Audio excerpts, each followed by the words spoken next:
خانقاہ ربانیہ نقشبندیہ روحانی معالج پیر مفتی احسن محمود نقشبندی صاحب۔ اہل بیت کا تیسرا حق کہ ہمارے ذمے ہے یہ بات، ہم اہل بیت کے لیے ان کی درجات کی بلندی کے لیے اور ان کی مغفرت کے لیے دعا کرتے رہا کریں، یہ ہمارے ذمہ ہے۔ اور قربان دی اللہ کی ذات پر، یہ ہمیں حق بھی بتا دیا اور اللہ نے اس کو ہماری عبادات میں شامل بھی کر دیا۔ یعنی اب بہت سارے لوگوں کو پتہ ہی نہیں ہے کہ ہم روزانہ اہل بیت کی بلندی کے لیے، ان کی مغفرت کے لیے اتنی دعائیں کر رہی ہیں، ان کے درجات کی بلندی کی روزانہ دعائیں کر، ہر نماز میں ہم ان کے لیے دعائیں کرتے ہیں۔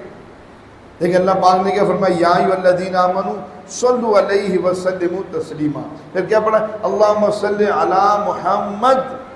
آگے ہم سارے پڑھتے ہیں وعلی آل محمد، کہ اللہ تو رحمت نازل فرما رحمت عالم صلی اللہ علیہ وسلم پر اور آپ کی آہد پر، آپ کے رشتہ داروں پر، آپ کے خاندان والوں پر، آپ کے قرابت داروں پر، یہ ہم دعائیں روزانہ کرتے چلے آ رہے ہیں۔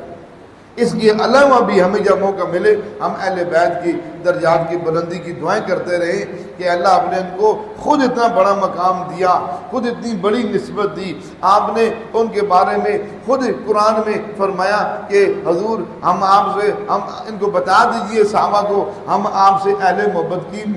اہل بیت کے ساتھ محبت کا مطالبہ کرتے ہیں، ان سے محبت کرنی ہے۔ خود آپ نے فرمایا، خود اللہ پاک نے اتنا بلند مقام عطا فرمایا کہ ہم ہر نماز کے اندر اہل بیت کی درجات کی بلندی کی دعا کر رہے ہیں۔